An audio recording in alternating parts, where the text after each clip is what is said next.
Hello and welcome to Athletic Therapy Now, a podcast for athletic therapists by an athletic therapist. My name is Ashley Burr and I will be your host. Thank you for joining us today.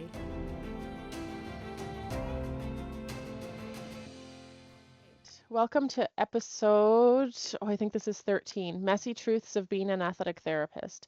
Our guest today is Sydney Friesen.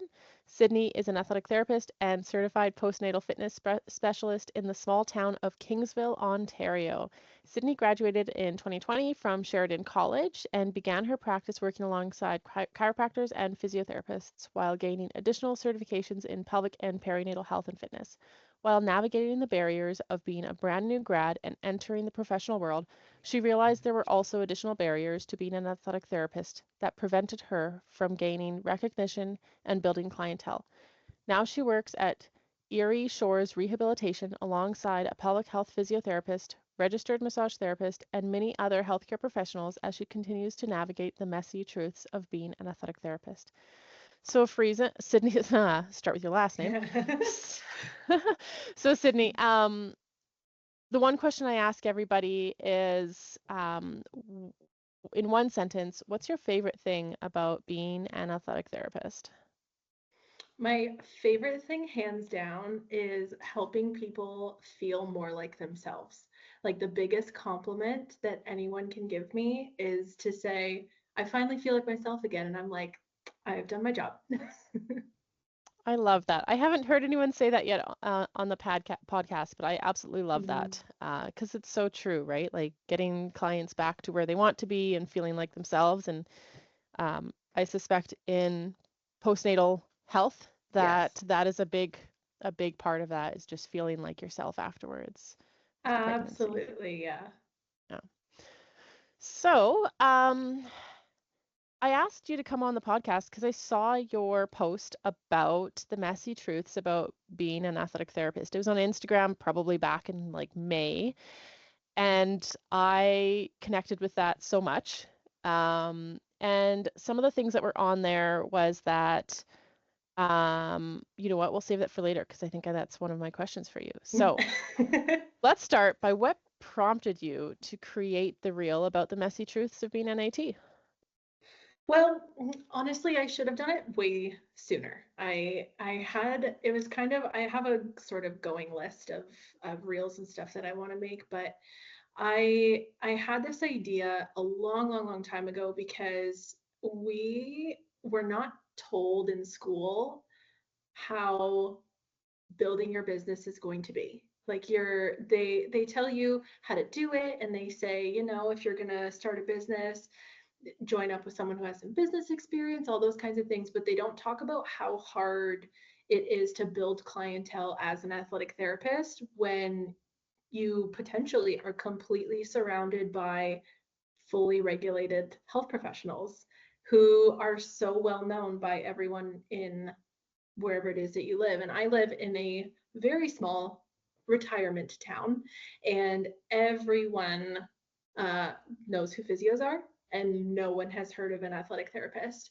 And I'm about 40 minutes out from Windsor, and Windsor has I think 5 ATs now that work at the college and the university and with the semi-professional teams.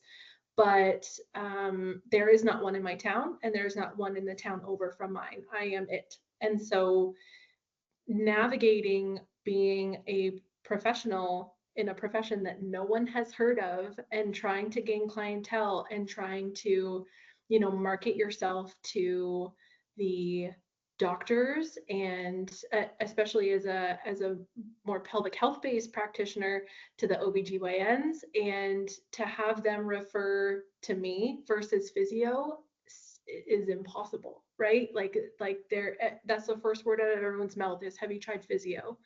And so yeah, that was really the kind of the prompt for it. And I think the other thing too is I am called a physio every single day.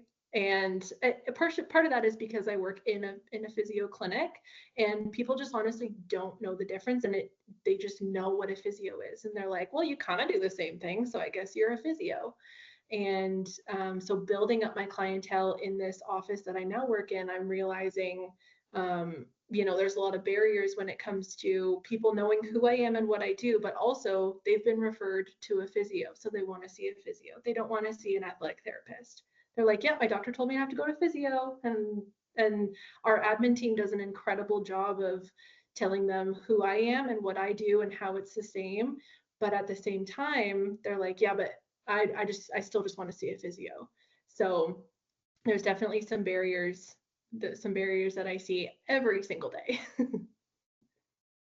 Absolutely. And I hear that, I feel that, even in Winnipeg, where there's a lot of athletic therapists, that's still a very common narrative where you get people coming in and either it's, well, I'm not an athlete, I can't see an AT, Mm, or and it's silly because they might even be that person that goes out and plays tennis 3 times a week, but they don't consider yeah. themselves an athlete, right? They just don't identify with that, and so the name kind of hinders it.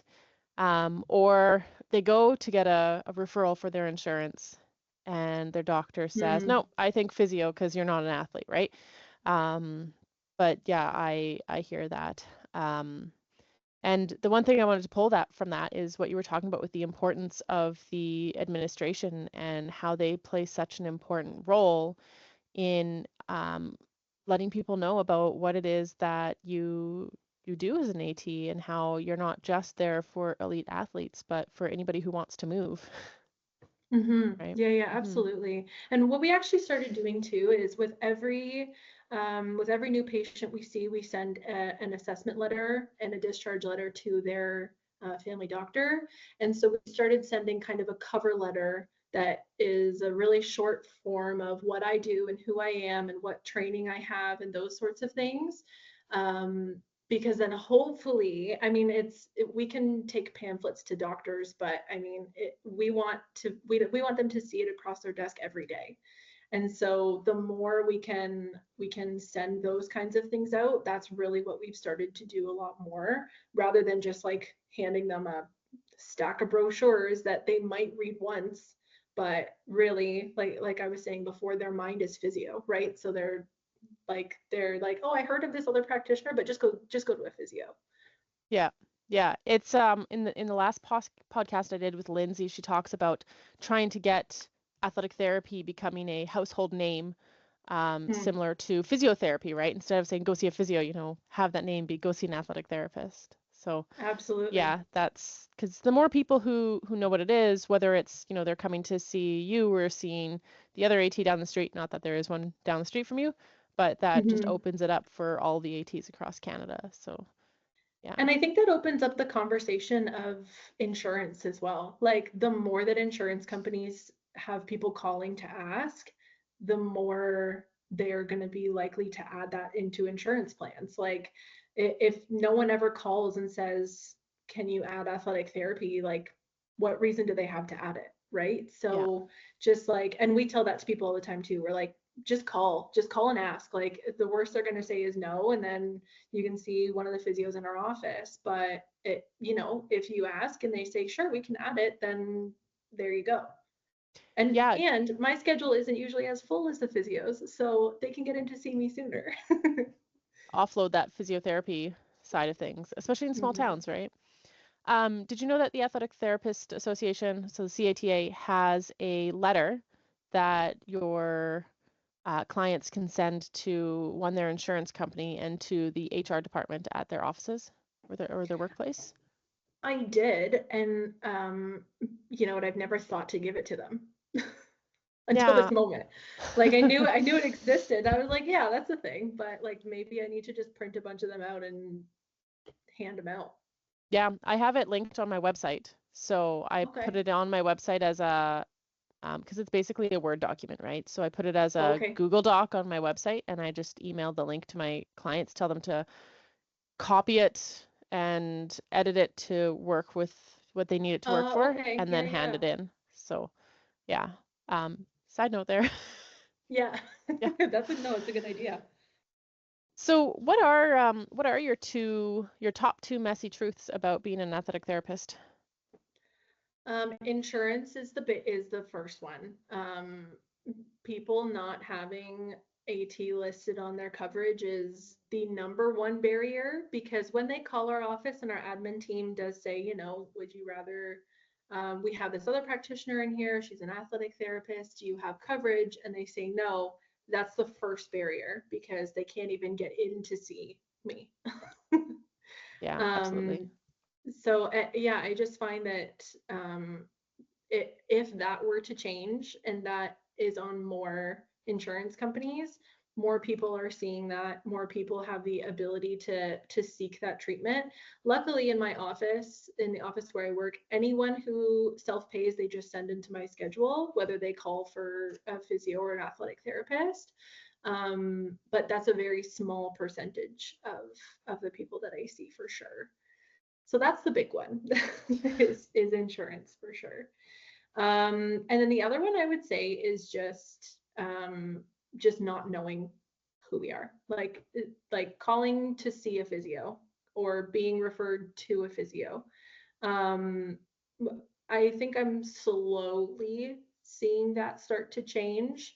Mainly because, and I honestly think it's because of those referral letters, or those discharge and assessment letters back and forth with the doctors, but it's slow. It's very, very, very slow. Hmm. Um, sorry, I'm just writing down my little notes here. No, you're good. Yeah, it's I feel that, and if I understand correctly, in Ontario, because you're in Ontario and I'm from Manitoba, Yeah. most insurance companies are done by the province that they're in versus worldwide, or sorry, across Canada, National. Mm-hmm. national. And so in Ontario, if somebody has Blue Cross from Ontario or Canada Life, which would typically be covered for athletic therapy in Winnipeg, there's significantly less plans in Ontario that have athletic therapy coverage. Am I understanding Yes. that correctly? Yeah. Yeah. And that's Yes. it's such a big province that it's so hard to get across to all of the insurance companies and Mm-hmm. Well, and I think it's practitioners. also region dependent as well. Like, um, if I remember correctly, and I could be wrong, but I think in like GTA, first responders are covered. I think teachers are covered. I think there's like large groups of companies that are covered. Where I live, none of them are.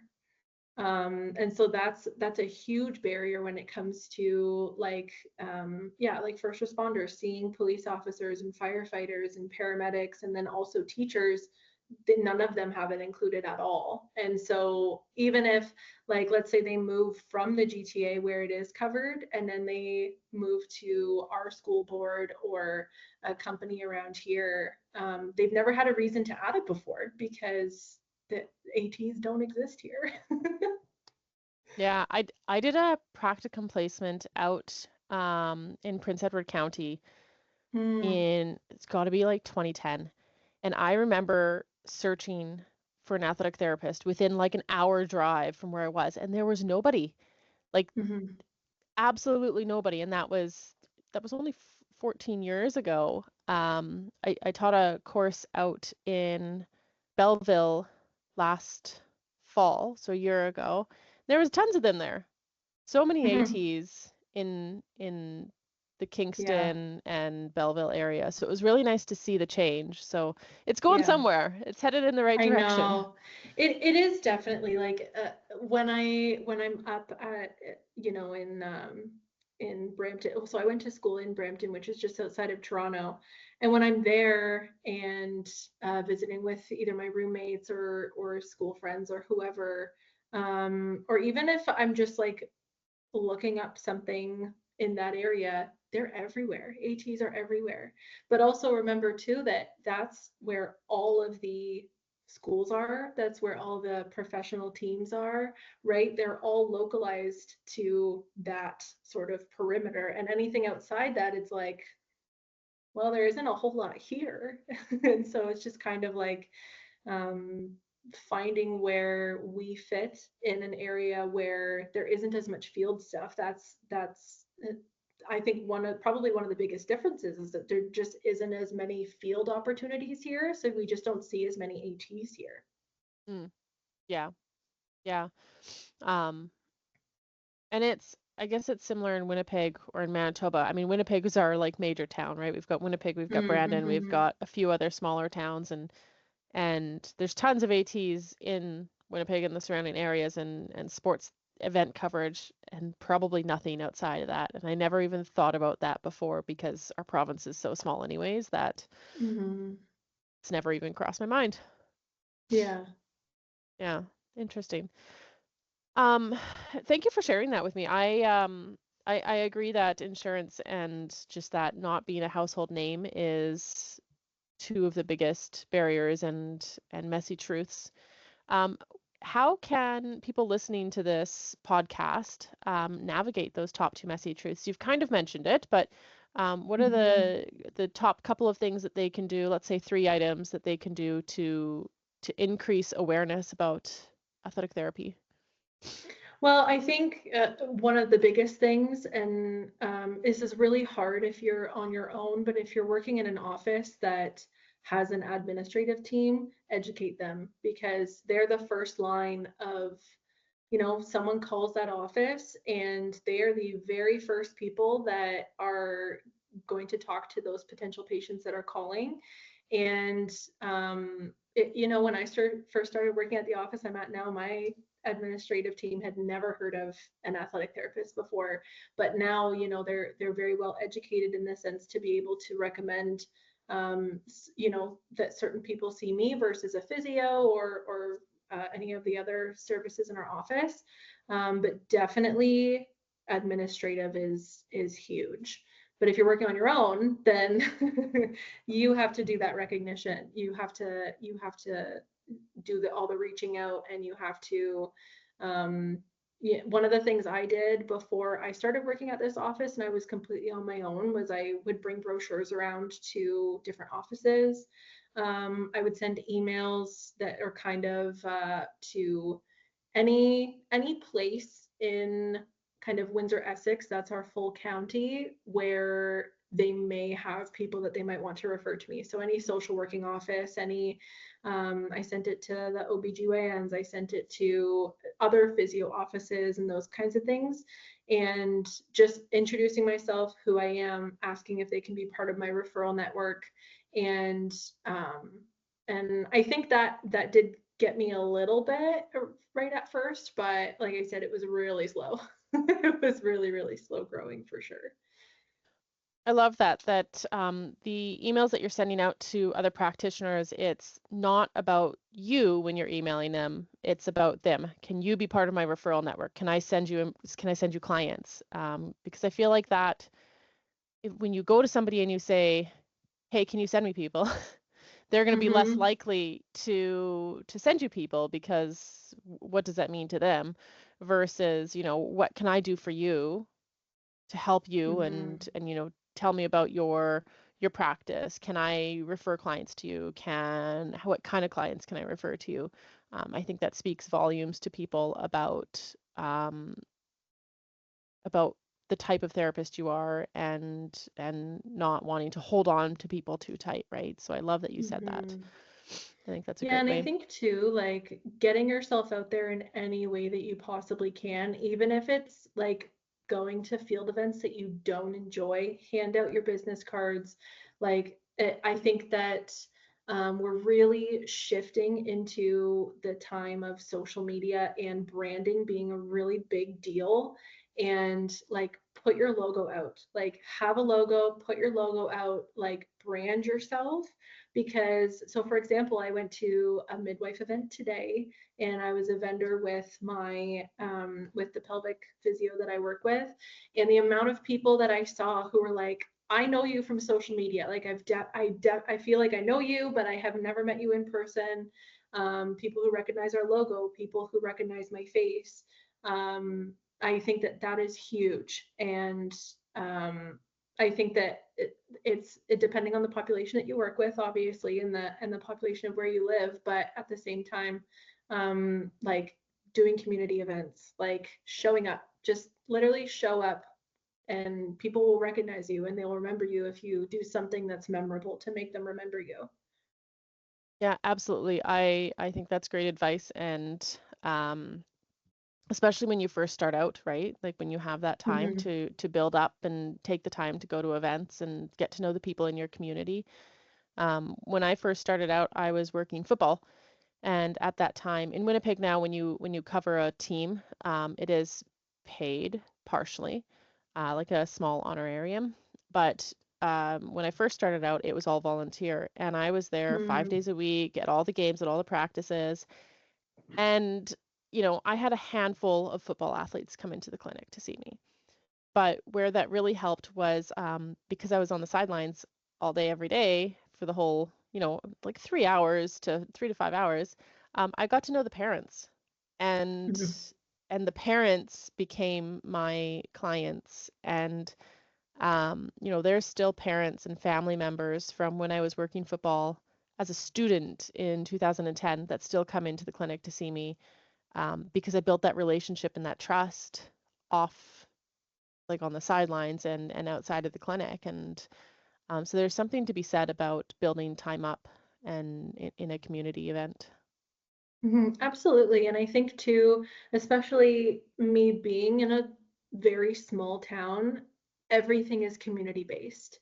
And, there are community events every other weekend, and there are people who have booths every other weekend. And if in a smaller community, if people know about you and they want to refer people to you, they will. And so, sorry, I just have something in my Oh eyeball. no.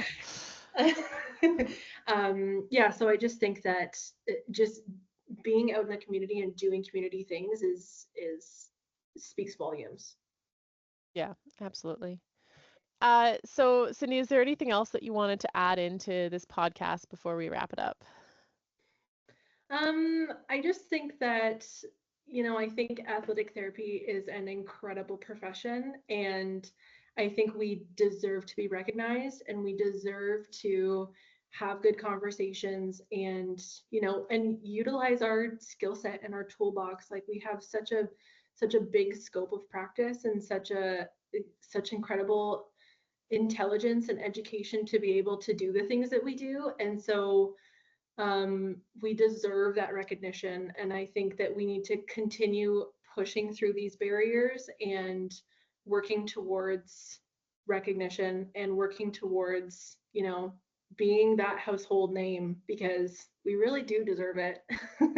And when I made this reel, um, it wasn't like a boomy. It wasn't like, the sucks to be an athletic therapist. It was like, no, these are real things that we have to learn to work through. And I think that we need to be transparent about them, and we need to talk about them, because not telling anyone before they graduate how hard it's going to be for them to build clientele doesn't help them to build clientele, right? I think we need to be transparent about them, and we need to recognize them, and learn how to work through them and do it together. Yeah, I agree because in Manitoba, I think that now don't quote me on this because this was honestly I think like a guess on it, but I think most therapists switch to a different career after 5 years because they take that 5 years and they realize that like this is hard and it's hard work. Mm-hmm. And I think if you're going into that athletic therapy profession, it's important to know it's hard work. But also, like you said, like I was not given those tools. And if I was given those tools, I didn't pay attention to them. It was not I was not well enough aware of the messy truths of being an athletic therapist to know how to navigate that. It Mm-hmm. was just kind of like I felt like I was getting slapped in the face when I first started and realized how difficult it was. And I made it through that 5 years. I've been practicing for quite a long time now, and so I think that new therapists coming out into the athletic therapy world, knowing what those messy truths are and knowing how to navigate them, can be really valuable information. I agree. Yeah, I agree. Yeah. So I'm going to quickly recap what we talked about today, and if I messed anything up or missed something, let me know. So our first question, I asked you what had prompted you to create this reel, and you felt like you needed to create the reel after, realizing that you weren't told how building your business was going to be, and you didn't fully understand in school and university that, difficulty in building a clientele and all the things that come with that. You found that nobody had really heard of athletic therapy, especially in the smaller town once you get out of that GTA. And marketing was incredibly difficult because people didn't know what athletic therapy was, and all people knew about was physio. And they continue to call you a physiotherapist instead of an athletic therapist, which just goes to show that there's still that lack of understanding. Um, and we're not just seeing that in the small towns, but that's in, I get called a physiotherapist all the time as well. And then you got into talking about how the importance of your administration staff or your desk staff understanding what an athletic therapy is or an athletic therapist is important to creating a business and building clientele, because they're the ones that first line, that first barrier where they're going to have somebody call in who doesn't know what an AT is or that it exists, and they're the ones that can educate clients on which professional is the right professional for them. So that education of the administration staff is really important. And then you talked about how with that you would send assessment and discharge letters to the doctors, just to get your name out there a little bit more, which we get into a little bit more on the third question. And then on the second question about what your top two messy truths are, it was insurance and how not a lot of people in Ontario and really across Canada have a lot of athletic therapy coverage. It's getting better, it's improving, but there isn't a lot of athletic therapy coverage, especially in Ontario. And then not knowing who we are, right? So the importance, the big messy truth there is that people don't know what athletic therapists are, and it's not a household name. And getting that name more out there through what the next question is, can really help to improve business and getting clientele into your clinic.